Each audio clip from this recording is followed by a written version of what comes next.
देग्लायनि Cbse बोर्डनि 12 थाखोनि रिजाल्टआव Lucerne बसुमतारियानो Sonitpur जिल्लानि साबसिन फरायसा। सनितपुर जिल्लानि गेजेराव बयनिख्रुइबो बांसिन नम्बर लानानै उथ्रिसारदों लुसन बसुमतारिया।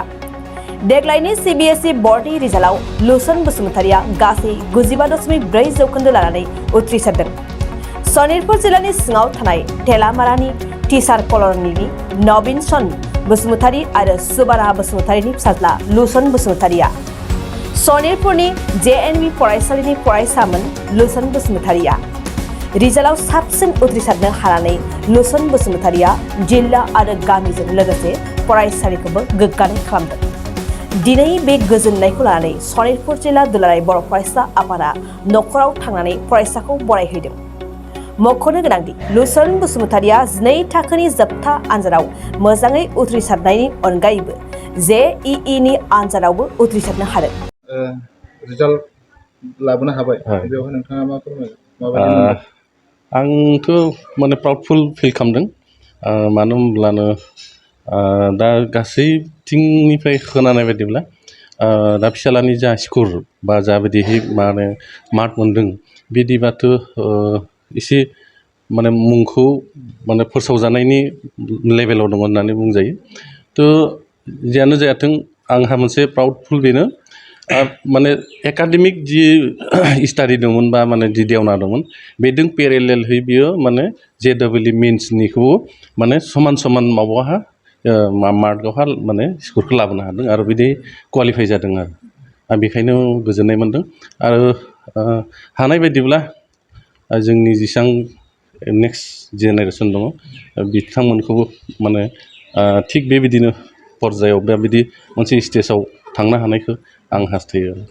दा नोंथांमोना नोंथांनि फिसाला बेखौ फरायहोनायाव बा गोबां जेंना जाबोदों जानो हागौ बेनि सायाव मा फोरमायो? बेथ' मोनसे बाथ्राखौ आं क्लियारहै बुंनो नागिरदों। माने जोंनि न'खराव सासेल' फिसाला जोंहा माने नेक्स्ट बिदों लोगो गैया आरो माने फिसाजोबो गैया फिसालाबो गैया माने बिदाबो गैया बिफंबो गैया। थ' सिंगेल सासे फिसालाखौ मोनसे गोजानावहा उन्दै समावनो क्लास 6आवनो थिनहरनाय नालाय बे बिराद माने हार्ट ब्रेक मोनसे बिराद माने माबा आरो बे बुंनो थाङोबा माने आरो बेबायदिखौ खोब खम मानसियासो माने माबा माने डाइजेस्ट खालामनो हायो होननानै आं सानना लायो आरो बेखिनियानो बिखेख आरो। लुसन बसुमतारिनि बिमा आंनि फिसालाया दिनै JNV सनितपुरनिफ्राय 12नि आनजादखौ 95.40% लानानै JNVनि बिथोराव टपार जानो हादों। बेनि थाखाय आं बहुत गोजोननाय मोनदों थारमाने बिमा महरै आरो दिनै मादार्स डे सानावहा आंनि सबसे बेस्ट गिफ्ट आरो बेनो आरो बिनि उननि भबिसतनि मोजांखौ हास्थायदों आरो साबसिन खालामनो हाथों बेनिख्रुइ बेनो आंनि बुंनो गोनां आरो दिनैनि दिनाव। बेवहाय मोजां उथ्रिसार जानानै सनितपुरनि गेजेराव बांसिन नाम्बार लानायखौ जों खोनानो मोनदों। नोंथाङा माबायदि मोनदों? गाहामखौनो मोनदों माने बारा एक्सपेक्ट खालामबोनायमोनथ' जायासै दा बेसेबां खिन्थु माने सेटिसफाइड आरो बेसेबां आरो बिथिं JEE जों मार्क्सआबो माने सेटिसफेक्टरि मार्क्स मोनदों सोब मोननैथिंबो बेखौनो गाहाम नांदों। नोंथांनि फरायसालिनि मुंखौ खोन्थादों। जवाहर नवोदय विद्यालय सनितपुर। बेसेबां जौखोन्दो मोननाय? 95.4। नोंदि बेबायदि मोजाङै उथ्रिसार जानो हाबाय बेनि थाखाय सोरखौबा साबायखर बुंबावनो? बहुत हेल्प माने बिदि बहुत मानसिनिफ्राय मोनदों। टिचारफोरखौ बुंनो हायो माने टिचारफोराथ' सोबानो दा टिचारफ्राबो धेर टिचार दं माने बिदि कन्ट्रिबिउसन होग्रा बिदिनो फिजिक्स सार मेथ्स सार बेनिफ्राय आंनि पेरेन्टसआथ' सबनि गिदिर कन्ट्रिबिउसन दं बिथिंगालि बेनिफ्राय माने स्कुलनि सब मानसियाबो एनभारमेन्ट क्रिएट खालामनो हानाय माने बिदि माने फरायनो हानाय आगोलनि सिनियरफोर बिदि जुनियरफोर सब माने कन्ट्रिबिउसन सोबाबो दं बिदि सबनोबो थेंक्स होनो। नों दायो मोजाङै मोजां उथ्रिसारनो हाबाय नोंथांनि फिउचार नोंथाङा मा साननानै लादों? दा सफ्टवेयर इन्जिनियारिं खालामगोन माने इन्जिनियारिं लाइनावनो थांनो मन दं दा जेरैबायदि एडभान्स होदो दा एडभान्सआव जुदि मोजां मार्क्स मोनो होमबानिया IIT आव थांनो आखा दं। बारा हालामनि नैबे लुसन बसुमतारी फंबायनि न'आव सनितपुर जिल्ला दुलाराय बर' फरायसा आफादनि जानानै बे लुसन बसुमतारी फंबाया सनितपुर JNB-निफ्राय टप नाम्बार लाखिनानै स्कर लाखिनानै जोंनि ओनसोलाव मोनसे नाम लाबोनो हादों। दा बेखौ जों सनितपुर जिल्ला दुलाराय बर' फरायसा आफादा जोबोर गोजोननाय मोन्दों आरो बिथांखौ जोङो सनितपुर जिल्ला दुलाराय बर' फरायसा आफादनिफ्राय गांसे गांसे आर'नाइजों बरायनाय जादों। बिथांनि बिमा आरो बिफा जोंजों लोगोसे दङ। दा बेयाव जोङो सनितपुर जिल्ला दुलाराय बर' फरायसा आफादनिफ्राय आसा खालामो जे फंबायनि इयुन फिउचारा जेन मोजां जायो। फंबाया सासे बर' हारिनि गेजेराव सासे मोनसे टप अलंबार जानो हायो बेखौ जों हास्थायो। दा बे समाव जों फंबायनिसिम रोजा रोजा जों साबायखर जासिदों। बर' हारिनि गेजेराव बेबायदि मोनसे मोजां पार्सेन्टेज लाखिनानै बिथाङा जोंनि गेजेराव सासे अलंबार हिसाबै गसंथानो हादों। दा बेनिखायनो जोङो दुलाराय बर' फरायसा आफाद सनितपुर जिल्लानिफ्राय बिथांमोननिसिम रोजा रोजा साबायखर जासियो। जाखांफुनाय जि लाइमोनफोर बिसोरनि सोमोन्दै नोंथाङा फोरमाय। दा बे समाव जोङो जेनेरेसन जोंनि इयुन जेनेरेसन फंबाय बिनानावमोननिसिम जों बेखौनो खावलायनो लुबैयो जे फंबाय लुचेन बसुमतारिया जिबायदि खस्थ' खालामनायनि गेजेरजों जि मोनसे मोजां इनस्टिटिउटनिफ्राय गावनि खस्थ' खालामनायनि गेजेरजों मोनसे टप बा मोजां स्कर खालामनानै बिथाङा गावनि फिउचारनि जि मोनसे लामा बेखौ क्लियार खालामनानै लानो हादों। थिग बिदियैनो जोंनि इयुन जेनेरेसन फंबाय बिनानावमोनाबो बे फंबाय लुचेन बसुमतारि बिथांमोननिफ्राय सोलोंनानै खस्थ'नि गेजेरजों गावसोरनि लामाखौ फिउचारखौ जि मोनसे बैसो दङ फिउचारखौ दानो थाखाय बे बैसोआव एबा समावनो जेन मोजाङै खस्थ' खालामनानै दाना लागोन आरो खस्थ' खालामनानै फरायगोन। जों बेखौनो जोंनि दुलाराय बर' हारिनि लाइमोन सेंग्रा सिख्लाफोरखौ जोङो खावलायनो लुबैयो। जागोन ना? আমাৰ কলনীৰ আমাৰ ভতিজা লোচনৰ যিটো কৃতিত্ব যে 95.4% লৈ আমাৰ কলনীলৈ গৌৰৱ লৈ আহিছে। সঁচাকৈ তেওঁৰ যিটো সাধনা তপস্যা শিক্ষাৰ ক্ষেত্ৰত তেওঁ নিজকে বুজি পাইছে। মা দেউতা মা শিক্ষয়িত্ৰী হয় আদৰ্শ। আজি মই প্ৰথমে অভিনন্দন জনাব বিচাৰিছোঁ আদৰ্শ পিতৃ আৰু আদৰ্শ মা, যি মা দেউতাৰ প্ৰেৰণা আৰু যি মা দেউতাৰ যিটো অপাৰ যতন তেওঁৰ প্ৰতি যে জীৱনটোক বুজাই দিলে আৰু শিক্ষাটো কি সেইটো বুজাই দিলে আৰু জীৱন প্ৰতিষ্ঠাৰ এই যাত্ৰাত যে ইমান মানে প্ৰেৰণা আৰু ইমান মানে যতন যে লৈছে, মই তেওঁলোকক একেবাৰে শতকোটি অভিনন্দন জনাইছোঁ, নমস্কাৰ জনাইছোঁ। তাৰপিছতে আমাৰ ভতিজা লোচনক তেওঁৰ কৃতিত্বক মই সঁচাকৈ চেলুট মাৰিছোঁ।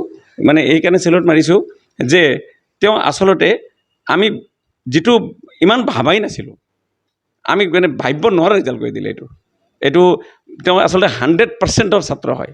এইটো 95টো মাত্ৰ এটা পাৰ্চেণ্টেজেই আৰু এইটোতো আৰু যেতিয়া আমিওতো বহি চাওঁ আমিতো অলপ হেৰি কৰোঁ, কিন্তু 100% তেওঁ মানে আচলতে নলেজৰ অধিকাৰী হয়। গতিকে আহি থকা দিনত তেওঁ বহুত ডাঙৰ চেণ্ট্ৰেল পোষ্টত অধিষ্ঠিত হোৱাৰ মই সপোন মই নিজে আশা ৰাখিছোঁ, ভগৱন্তৰ ওচৰত প্ৰাৰ্থনা জনাইছোঁ। তেওঁ বহুত ডাঙৰ আমাৰ এই কলনীৰ এটা গৌৰৱ।